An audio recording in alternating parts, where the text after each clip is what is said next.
విజయానికి అడ్డుకోడలు, ఆటంకాలు అంశాన్ని గురించి నేను ప్రత్యేకంగా మాట్లాడు. నెంబర్ 1 సోమరితనం.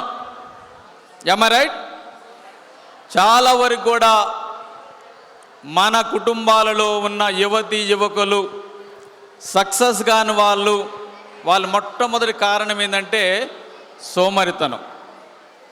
ఈరోజు పనిని రేపు చేద్దాంలే, ఫెయిల్ అయితే ఏముందిలే, పనికి వెళ్తలే అనే స్వభావంతో ఉండడం వల్ల చాలా వరకు కూడా మన పిల్లలు చాలా వరకు కూడా చదవకుండా ఇంటికాడ సోమరపోతులుగా జీవిస్తున్నారు. ఇది నా అనుభవం. నేను చాలా విచారణలో యూత్ డైరెక్టర్గా తిరిగినప్పుడు నేను ఇది మన పిల్లల్లో ఎక్కువగా గమనించాను. నెక్స్ట్ పాయింట్, ఆలస్యం చేయటం. బోర్డింగ్లో ఉన్నంత వరకు చాలా పిల్లలు, ఆదోని బోర్డింగ్లో పిల్లలందరూ బాగా చదువుతారు, అన్ని పరీక్షల్లో విజయవంతంగా పాస్ అవుతారు. ఇంటర్మీడియట్ నుంచి ఫెయిల్ అవుతారు. బనగానపల్లి బోర్డింగ్ పిల్లలు అంతే, HJRS పిల్లలు అంతే, ఆదోని బిడ్డ పిల్లలు అంతే. కారణం ఏంటంటే ఆలస్యం చేయటం.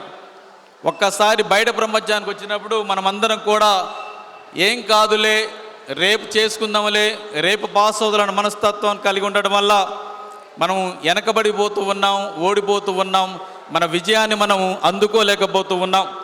మూడవది క్రమశిక్షణ లేకపోవడం, ల్యాక్ ఆఫ్ డిసిప్లిన్. చాలా వరకు కూడా ఇప్పుడు నేను చూస్తున్నాను, చాలామంది మాట్లాడిన వాళ్ళందరూ కూడా డిసిప్లిన్ లేని వాళ్ళే. ఇక్కడ ఒక ఫాదర్ మాట్లాడుతున్నా కానీ ముచ్చట్లు పెడుతున్న వాళ్ళందరూ కూడా డిసిప్లిన్ వాళ్ళే. సెల్ ఫోన్లు, ఈరోజు నేను చాలామందిని చూశాను పిల్లలు. ఇక్కడ చాలామంది గొప్ప గొప్ప వ్యక్తులు లెక్చర్ ఇస్తున్నప్పుడు, మాట్లాడుతున్నప్పుడు సెల్ ఫోన్లో రీల్స్ చూస్తున్నారు. బిషప్ గారు మాట్లాడినప్పుడు కూడా సెల్ ఫోన్ చూస్తూ ఉన్నారు. Lack of discipline. ఎందుకంటే ఇంటికాడ చూసి రాత్రిళ్ళు చూసి ఛార్జింగ్ పెట్టుకుంటూ చూసి అదే అలవాటు పడిన వాళ్ళందరూ కూడా ఇక్కడ లెక్చర్ జరుగుతున్నప్పుడు కూడా మీరు ఈ డిసిప్లిన్ లేకపోవడం వల్ల అదే తత్వాన్ని ఇక్కడ కూడా ప్రదర్శిస్తూ ఉన్నారు. ఇప్పుడు కూడా కొంతమంది వీడు కూడా చూస్తున్నాడు. సో మూడవ కారణం మన విజయానికి లేకపోవటం, డిసిప్లిన్ మన జీవితంలో లేకపోవటం. ప్రియమైనటువంటి విద్యార్థులారా, 4వ లక్ష్యం భయం. ఇందాక ఆడపిల్లల్ని చాలామంది ఫాదర్ చెప్పాడు 500 ఇస్తాను, దయచేసి స్టేజ్ మీదకి రండమంటే ఎవ్వరు కూడా రాలే. వచ్చారా ఆడపిల్లలు? ఇది కారణం. చాలామందిని మన తల్లిదండ్రులు పిల్లలకి 14-15 సంవత్సరాల వయసులో పెళ్ళిళ్ళు చేస్తారు. కారణం ఏంటంటే మా పిల్లలు ఏరే వాళ్ళతో లేచిపోతారేమో, ఏదైనా కానరాని విషయాన్ని మా ఇంటికి తీసుకొని వస్తాడు. భయంతో తల్లిదండ్రులు బిడ్డలకు, మరి ముఖ్యంగా ఆడబిడ్డలకు తొందరగా పెళ్లి చేస్తున్నారు. ఇదే భయం మనకు కూడా ఉంది. స్టేజ్ మీద రావాలన్నా, మాట్లాడాలన్నా, పాట పాడాలన్నా, చదవాలన్నా, సైకిల్ దొక్కి కాలేజీకి వెళ్ళాలన్నా, వేరే ప్రాంతాన్ని వెళ్ళి చదువుకోవాలన్నా, విజయం సాధించాలన్నా, ఉద్యోగాలు సాధించాలన్నా మనకున్నటువంటి ఏకైక ప్రాబ్లం భయం. ఈ భయమే మనందరినీ కూడా అపజయవంతులను చేస్తుంది. డియర్ ఫ్రెండ్స్, 5వ కారణం నెగిటివ్ ఆలోచనలు, చెడు ఆలోచనలు. ఎప్పుడు చూసినా కానీ వాడేమనుకుంటాడో, వీడేమనుకుంటాడో. చాలామందిని ఎందుకు నువ్వు చదువుకోలేకపోతుంటే నా కులం వల్ల, మాకు సరైన అవకాశాలు లేకపోవడం వల్ల, మనల్ని ఏరే వాళ్ళు గౌరవించలేకపోవడం వల్ల, గుర్తించలేకపోవడం వల్ల, మమ్మల్ని ప్రోత్సహించలేకపోవడం వల్ల అని ఎదవ సొల్లు అని చెప్తుంటారు.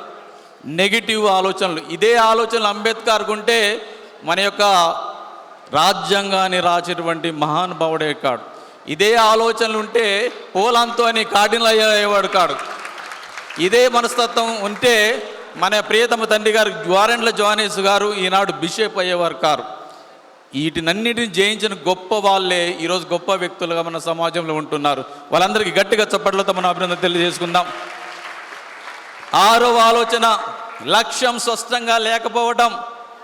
ఏమవుతావురా అంటే నేను ఫాదర్ అవుతా అంటాడు, 1 సంవత్సరం ఉంటాడు, బయటకు వస్తాడు, ఏదో చదువుతాడు, మళ్ళీ అది మానేస్తాడు, ఎవరిని అమ్మాయి ప్రేమిస్తాడు, అది మానేస్తాడు, చివరికి పనికిరాని వ్యక్తులుగా మిగిలిపోతూ ఉంటారు.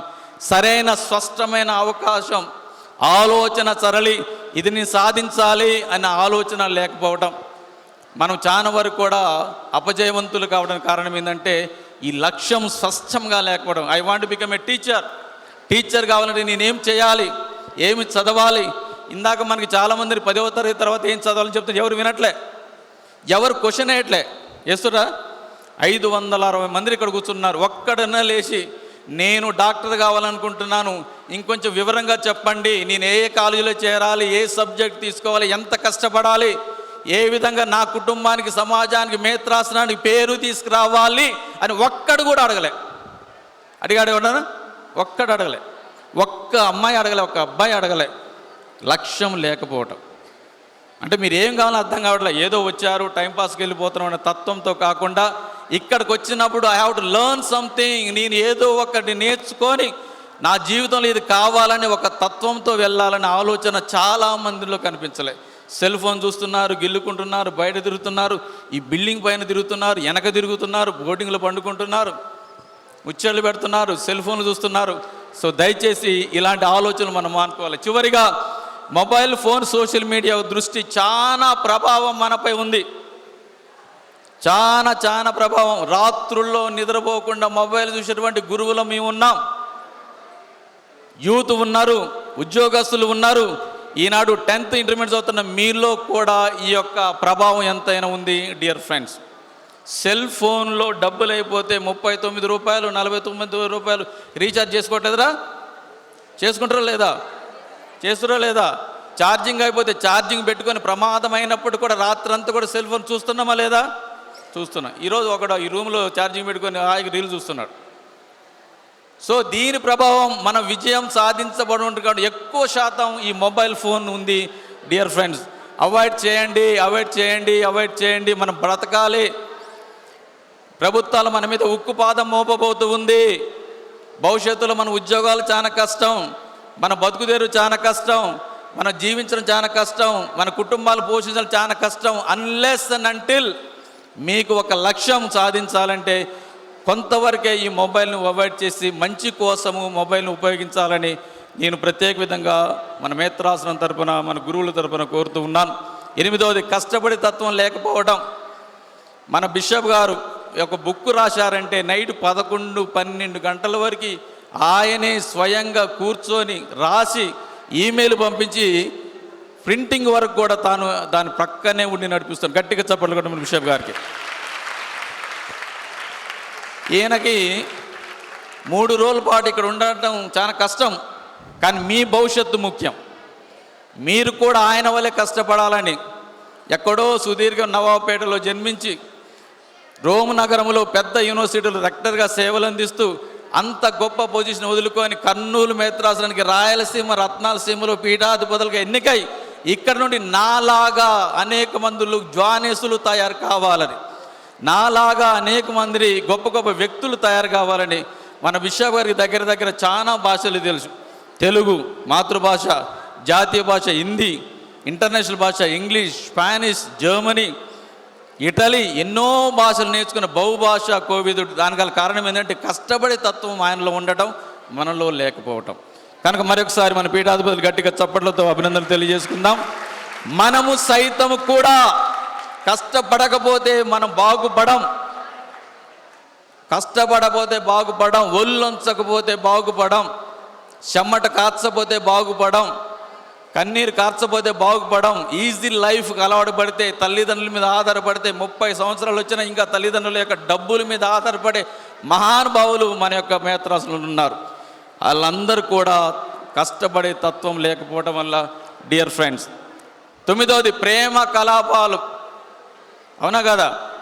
ప్రేమ కలాపాలు. ఇక్కడ ఆదోని బోర్డింగ్ బయటకు వస్తే చాలు, నేను ఎమ్మిగనూరులో ఉన్నా 1 సంవత్సరం పాటు, ఎన్ని లవ్ కేసులు ఇంటర్మీడియట్, ఎన్ని పారిపోవటాలు, తిరిగి రావటాలు, పోలీస్ స్టేషన్లో ఉంటాము. సో దయచేసి మన విజయానికి ఇంకో అడ్డుగోడ, భయంకరమైన అడ్డుగోడ ఈ లేనిపోని ప్రేమ కలాపాలు. అవునా కదా? సీరియస్గా తీసుకోండి. మీ అమ్మ నాన్న మీ భవిష్యత్తు కోసం కష్టపడుతున్నారు, చెమటోరుస్తున్నారు. ఇక్కడ పని దొరకపోతే ముంబైకి, బెంగళూరుకి, వివిధ ప్రాంతాలకి వలసకి వెళ్ళి చెమటోర్చి కష్టపడి సంపాదించి మీకు అందరికీ దోషి పెడుతుంటే మీరు మాత్రం ప్రేమ పేరుతో వాళ్ళని ఇబ్బంది పెడుతున్నారు. విజయం సాధించాలనుకున్న వాళ్ళందరూ కూడా దయచేసి దీనికి దూరంగా ఉండండి. ఉద్యోగాలు సంబంధించిన తప్పకుండా మీ ఇష్టం వచ్చిన వాళ్ళు పెళ్లి చేసుకోవాలని కోరుతూ ఉన్నాం. చివరిగా ఇతరులపై ఆధారపడడం. నేను ఇద్దరు మూడు అడిగిన ఎందుకు వచ్చారంటే స్కాలర్షిప్లు ఇవ్వరంట ఫాదర్, అందుకని మేము వచ్చాం. చాలా తప్పండి ఆ మాట. అన్న కదా, నువ్వే కదా అన్నది నాతోటి. సో అంటే you are depending on the diocese. మీ విజయానికి మేత్రాసనం సపోర్ట్ చేయబోతుంది. కొంచెం ఇనిషియల్గా మొదటి మెట్టుగా దానిని ఆధారం చేసుకొని మనం మిగతా మెట్లు ఎక్కి విజయాన్ని సాధించాలి తప్ప పూర్తిగా మేత్రాసనం పైన, పూర్తిగా తల్లిదండ్రులపైన ఆధారపడవద్దు. నేను డీకనైనంత వరకు నేను సుతార్ పనికి వెళ్ళాను. నేను గురువైనంత వరకు, డీకనైనంత వరకు నేను చేపలు పట్టాను. మా ఊర్లో ట్రాక్టర్ పనికి వెళ్ళాను. అన్ని ఇతర పనులు చేశాను. ఎందుకంటే మా నాన్నగారు చనిపోయారు. మా అమ్మగారి మీద ఆధారపడకుండా నేను గురువైనంత వరకు నా కష్టంతో నేను సంపాదించంతే డీకన్ అయ్యాను. చివరిగా గురువైన తర్వాత 50,000 అప్పు అయితే జార్జ్ ఫాదర్ దగ్గర అప్పు తీసుకొని నేను దాన్ని తీర్చాను. నేను నా తల్లి మీద, నా అన్నల మీద, నా అక్కల మీద ఆధారపడలేదు. అందుకనే ఈరోజు నేను గర్వంగా మీ ముందు నేను నిలబడి ఉన్నాను. కారణం ఏంటంటే ఇతరులపై ఆధారపడకుండా జీవించే తత్వం ఉండటం వల్ల. సో ఇవి మనందరి విజయాలకి ముఖ్యమైనటువంటి అడ్డంకులుగా నిలబడుతున్నాయి. డియర్ యూత్, మనమందరం కూడా వీటిని తొలగించుకుందాం. మేత్రాసనం, మన మేత్రాలు కలలుగా అంటున్నారు. మీరు కూడా మంచి ఐఏఎస్ ఆఫీసర్లు కావాలని, మీరు కూడా టీచర్లు కావాలని, మీరు కూడా గురువులు కావాలి, మఠవాసులు కావాలి. మీలో చాలామంది కూడా గురువులు అయ్యే లక్షణాలు ఉన్నవి, అమ్మగారులు అయ్యే లక్షణాలు ఉన్నవి, టీచర్లు అయ్యే లక్షణాలు ఉన్నవి, డాక్టర్లు అయ్యే లక్షణాలు ఉన్నవి, ఇంజనీర్లు అయ్యే లక్షణాలు ఉన్నవి, గొప్ప గొప్ప మేధావులు అయ్యే లక్షణాలు ఉన్నవి. కనుక మేము ఆశించినట్టుగా మీరు సైతం కూడా ముందుకు రావాలని కోరుతూ ఉన్నాం. ఈ అవకాశాన్ని ఇచ్చినటువంటి మన కర్నూలు మేత్రాసన పీఠాధిపతులకు, గురు పొంగువులకు అందరికీ అమృతవాణి తరపున, రేడియో వేరితాస్ మా సభ్యులందరి తరపున, మా చైర్మన్ గారు జయరావు బిషప్ గారి తరపున మీకు అందరికీ, మా మేత్రాలకు మీకు అందరికీ కూడా ప్రత్యేకమైన ధన్యవాదాలు. Thank you. God bless you.